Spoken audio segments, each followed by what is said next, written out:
Emilio, a propósito de lo que hemos hablado en el tercer bloque, me gustaría que pensáramos en nuestra Fuerza Armada, en el diseño de ella. ¿Qué tenemos? ¿Qué nos falta? ¿Qué debiéramos tener? Pensemos que quizás los políticos de repente se van a poner responsables y van a preocuparse seriamente de proveerle los recursos para que las Fuerzas Armadas tengan las capacidades que deben tener.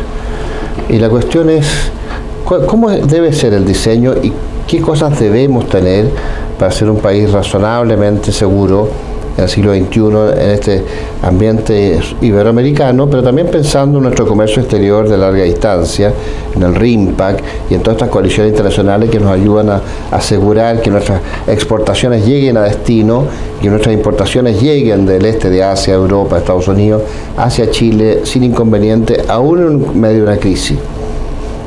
Mira, yo quisiera partir de algo más amplio. Ya, muy bien.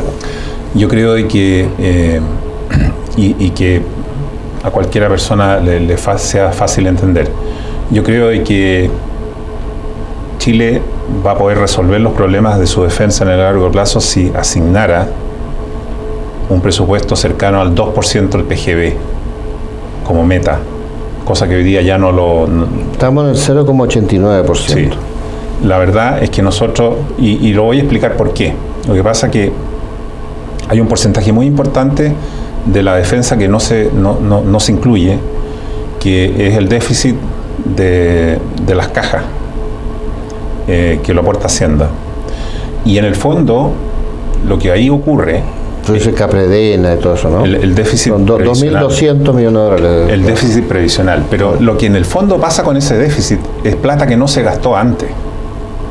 Como la carrera militar es tan especial, y siendo el ítem remuneraciones el ítem más grande del costo de las Fuerzas Armadas, no se ha contemplado aquí la prevenir y prever el gasto real que significa un hombre o una mujer en uniforme. El hecho de que tengamos una estructura piramidal, que es necesario que así sea, que un porcentaje importante de esa población salga a retiro, y salga a retiro muy temprano en la vida laboral de ellos. Todo eso no se hacen los aportes debidos en su momento. Por ejemplo, a mi juicio, la carrera militar debiera involucrar un ítem muy alto en un seguro de retiro, que se debiera pagar constantemente desde por el Estado, claro. En el sueldo debiera estar incluido en el sueldo. ¿Por qué? Porque quizás un sistema de capitalización individual, ¿no? Yo creo que deberíamos tener un sistema de capitalización individual gradualmente, al menos, ¿no? Y partir, ya que el caso de la realidad de los privados nos muestra que estamos con un déficit ahí también, debería partir sobre el 15-20%. Y en segundo lugar, todos los gastos adicionales en lo personal que implican la Fuerza Armada. La Fuerza Armada, en general, se ve en otros países, tienen una serie de gastos de vivienda, de traslados, de educación especial, porque se están moviendo constantemente ahí. Para los hijos, para la familia. Claro. Exacto. Entonces, todo eso significa que el sueldo real de un miembro de la Fuerza Armada debería ser casi el doble de lo que es hoy día. Esa es mi opinión. Y en segundo lugar, para poder atraer y competir con el mercado privado, para poder atraer gente buena, gente más capaz, más preparada y que tenga la voluntad de prepararse con más motivación. Por lo tanto, ahí tenemos un punto. El otro punto importante es que ninguna Fuerza Armada efectiva es realmente efectiva si no gasta entre el 25 y el 18% de todo su presupuesto en adquisición de sistemas de armas. Nosotros creo que estamos muy por debajo de ese valor. Incluyendo operaciones y mantenimiento y modernizaciones, exactamente. ¿no? Eso pero tú compras un equipo y después tienes que modernizarlo en el tiempo. Por supuesto, pero uno de los déficits que tenemos grave hoy día es que estamos muy por debajo de esa cifra, ¿Por qué? Porque hemos estado descansando en compras de material de segunda mano en muy buen estado. En oportunidad, a raíz del desarme europeo, del desarme después de la caída de la Unión Soviética. Del desarme post-Guerra Fría. Sí. Y eso nos ha subvencionado a nosotros por más de 30 años o 40 años, y eso se está agotando. Así como se agotaron los préstamos y rentas, y el plan de ayuda americano con armamento de la Segunda Guerra Mundial y de la Guerra de Corea, y eso llegó a su fin en algún momento en la década del 70, estamos hoy día viendo cómo se están acabando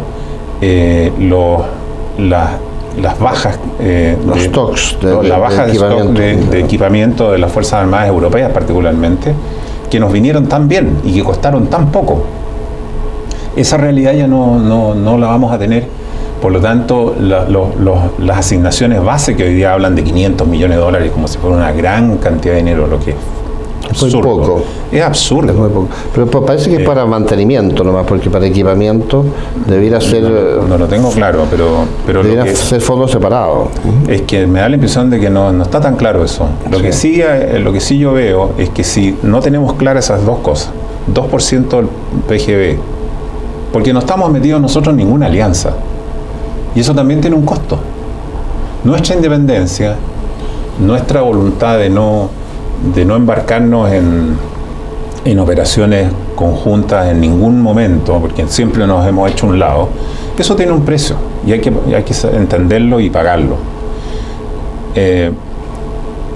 Si partimos de esa ¿Tú no base, crees que hay alianza con Estados Unidos, con Canadá, el UNITA, el RIMPAC, ese tipo de cosas? Para mí eso no son alianzas, esos son ejercicios. Claro.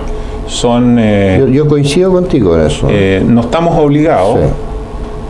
Sí. Yo no veo a Chile, por mucho que participamos en RIMPAC, no veo a Chile honestamente embarcando en una guerra contra China a pedido de Estados Unidos. No lo veo y no tiene sentido. Que es muy importante también considerarlo. No tendría sentido. Claro. Y ojalá nunca se produzca. Yo veo pocas circunstancias en las cuales se justificaría una participación activa en una guerra fuera de nuestra área de interés inmediato. Esa es una probabilidad muy baja, que hay que pensarla, hay que evaluarla, pero lo concreto... ¿Cómo protegemos nuestro comercio exterior a larga distancia? ¿Piensas tú que hay un conflicto entre Corea del Norte y Corea del Sur, que involucra a Estados Unidos, Japón, quizás indirectamente a Rusia, no sé si indirectamente también a China? ¿O qué pasaría si hay un conflicto en el mar del sur de China? ¿Qué pasa si hay un conflicto de China por recuperar Taiwán y que involucra a Estados Unidos? En fin, ¿cómo nos afecta a nosotros nuestro comercio exterior cuando está llegando o está saliendo hacia China o desde China, hacia Japón o desde Japón hacia Corea, en fin, Taiwán? ¿Cómo se afectan las líneas de abastecimiento? Es que hay que pensar que... ¿Qué se puede hacer? Lo más probable es que los chinos no nos van a mandar nada. No hay nada que proteger. Si ese es el problema que yo veo, que antes que ir allá y escoltar nuestros barcos mercantes, hay que ver si realmente va a haber comercio en ese momento. Y eso entonces... Y generalmente hay comercio en medio de los conflictos. Hay comercio, pero habría que ver si ese comercio va a llegar a Chile o no, si puede que haya prioridades. A lo mejor va a haber comercio para traer petróleo, va a haber comercio para traer, alimentos de primera necesidad probablemente, de bienes estratégicos, pero a lo mejor ya van a dejar de interesarle la cereza a los chinos. Porque cada vez que hay una crisis, claro, lo que uno primero deja es... No va a afectar la cadena de pago, la economía chilena. Exactamente. El desempleo. El hecho que nosotros nos hayamos marginado de la Primera y de la Segunda Guerra Mundial no implicó que no hayamos sufrido sus consecuencias económicas, que nos costaron muy caras. El tema de la defensa, yo creo que para evaluarlo y trabajar con él en forma realista, tenemos que pensarlo desde el punto de vista de la seguridad inmediata de Chile. Y secundariamente, en términos de la participación en alguna coalición bélica, que eso va a ser una decisión absolutamente política. Ahora, habida cuenta de eso no quita que nuestras Fuerzas Armadas tienen que estar muy bien preparadas, porque eso es lo que ha permitido a Chile a llevar adelante una política de la mejor paz. En la medida que Chile ha tenido capacidad estratégica para responder a una eventual emergencia vecinal, Chile ha podido llevar adelante su política de statu quo, que es la política de la mejor paz, que consiste en que de alguna manera nosotros controlamos que exista la paz.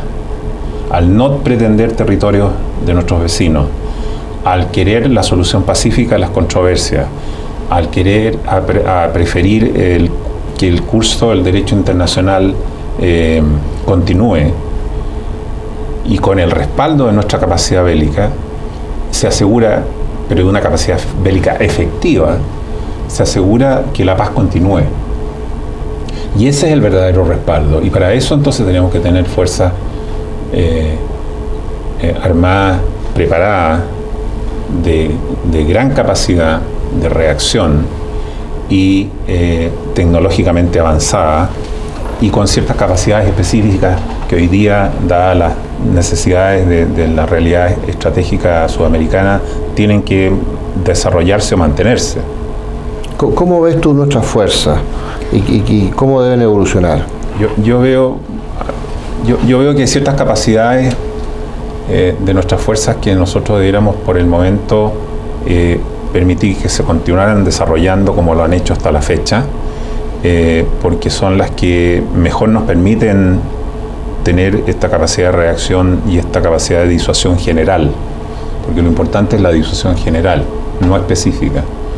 Como por ejemplo, en el caso de la Armada, una fuerza de superficie con una capacidad de defensa de área, antiaérea, con una contundente capacidad antisuperficie y antisubmarina de primer orden, con una cantidad mínima que la Armada ha fijado en 8 unidades, y que creo que es lo mínimo que deberíamos nosotros mantener, a pesar de que hay gente por ahí que habla de que habría que reducirlo a 6 o a 5, cosa que es absurda, porque... Yo hablé de 16 en una época y 12 después.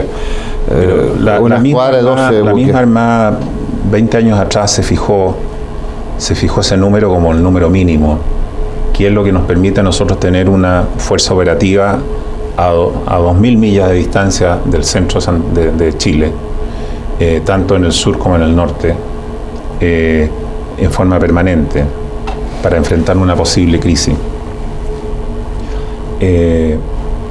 Y no podemos tener menos, y con buques, con unidades a flote de esas características, 5.000, 6.000 toneladas, para tener buena habitabilidad, buena capacidad de permanencia en el mar, para poder resistir largas navegaciones.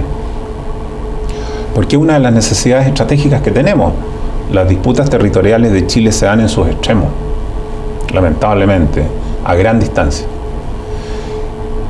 Y esas capacidades son las que permiten que podamos ejercer la voluntad de estar ahí, porque por más voluntad que tengamos en una crisis, no vamos a poder sostenerla en el tiempo si es que no tenemos esas capacidades. Una fuerza submarina de pocos buques, creo que siempre han sido muy pocos, creo que debimos haber tenido 6 unidades, lamentablemente no es que hemos quedado en 4, pero unidades que son claramente de las mejores de América del Sur, y con buena preparación, y con unidades de patrulla de largo alcance y alta permanencia en alta mar, desplegado, y apoyado por una fuerza aeronaval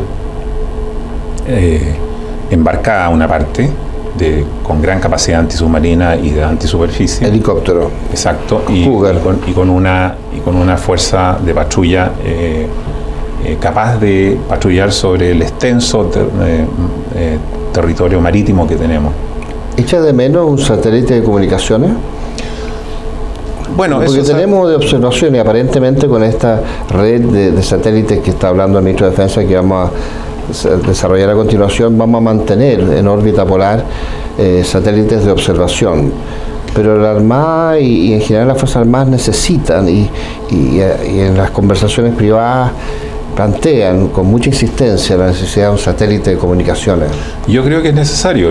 Una de las cosas que ha sido fundamental en el desarrollo de nuestra Armada y también de nuestra Fuerza Aérea es esa capacidad de estar en comunicación con las unidades desplegadas, que es fundamental. Y esa independencia hay que tratar de bueno, ahora lo hacen igual por HF, pero lo que pasa es que no es lo mismo. No es exactamente lo mismo y no tiene esta capacidad de redundancia que podríamos llamarle, que nos daría... Y no solo para vos, sino que para data, ¿no? Para la cantidad de data que tú puedes transmitir. Nos daría un sistema de satélite. Pero continuando con nuestras instituciones armadas, yo creo que es muy importante que la Fuerza Aérea mantenga lo menos 3 escuadrones, ojalá fueran 4, en el largo plazo, de unidades de primera línea, con capacidad de reabastecimiento en el aire, con muy buena capacidad de interdicción, porque la disuasión aérea es una disuasión que necesariamente tiene que ser capaz de producir daño inaceptable a los santuarios aéreos del adversario. Capacidades que hoy día tenemos, porque tenemos capacidad de reabastecimiento en el aire, porque tenemos unidades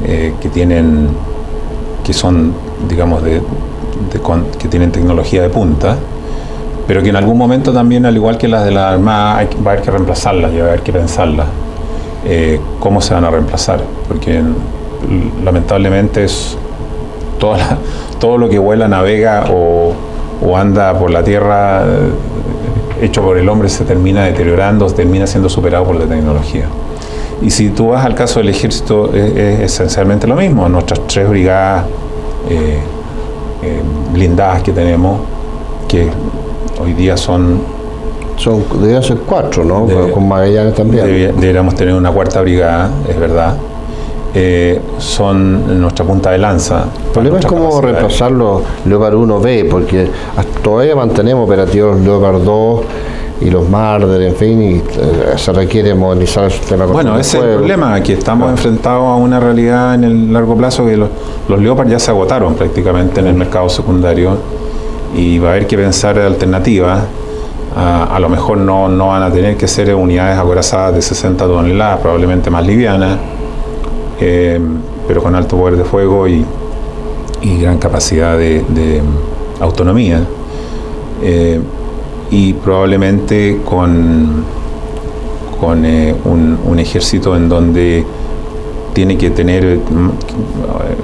ser balanceado. Yo siempre he sido partidario de tener un servicio militar basado en fuerzas voluntarias, pero que dure 2 años, dure 24 meses y no 14, probablemente con 10 a 12.000 hombres más de los que tenemos. Ese sería mi despliegue ideal en el ejército, con unidades de montaña, que yo creo que hay que mantenerlas e incluso yo diría reforzarlas con unidades de despliegue rápido, de paracaidistas, que creo que van a seguir siendo fundamentales en el futuro de una fuerza terrestre, porque finalmente nuestro ejército es el que se interpone con las intenciones del adversario, porque es el protector central de nuestro territorio. De la misma manera, sería bueno repensar el tema, volviendo al caso de la Fuerza Aérea, que la Fuerza Aérea pudiera desarrollar en algún momento nuevamente capacidades de apoyo estrecho al ejército, que de facto con las últimas adquisiciones de los últimos 20 años se perdieron. En vez de helicópteros de ataque propio. Es un tema que hay que verlo, ¿no? Que probablemente es un tema de discusión dentro de la Fuerza Armada, que esto entre ellos lo conversan, pero desde afuera uno ve que se perdió esa capacidad y que en el largo plazo a lo mejor puede llegar a ser necesario recuperarla. La tuvimos con los A-37, por supuesto. Con los A-36, los C-101CC, que aquí llamábamos A-36. A-36, sí, por supuesto. Todo eso se perdió y no ha sido A pesar reemplazado. de que los super tucanos tienen capacidad de combate, ¿eh? Tienen, pero es marginal Sí. en relación a lo que tuvimos. Claro.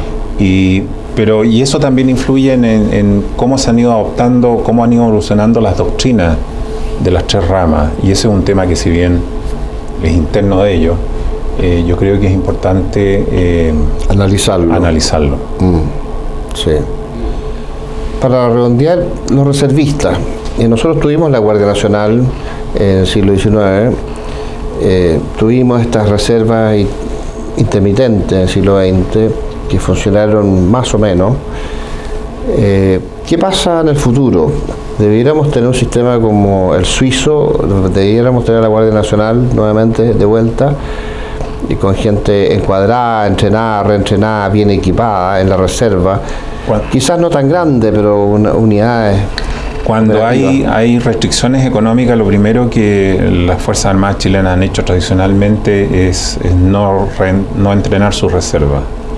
Creo que ha sido malo. Por no tener reserva, cometimos muchos errores en la Guerra del Pacífico. Pero en la Guerra del Pacífico usamos la Guardia Nacional. Sí, no, pero cometimos errores iniciales. Ya, ok. Lo mismo pasó en cierta medida en la guerra civil. Yo siento de que debiéramos tener reservas al menos equivalentes a la misma cantidad de fuerzas que tenemos en ejercicio, en operación. Es decir, si tuviéramos un ejército de 30.000 hombres, 40.000 hombres, debiéramos tener una reserva equivalente en número a eso, que se entrenara periódicamente.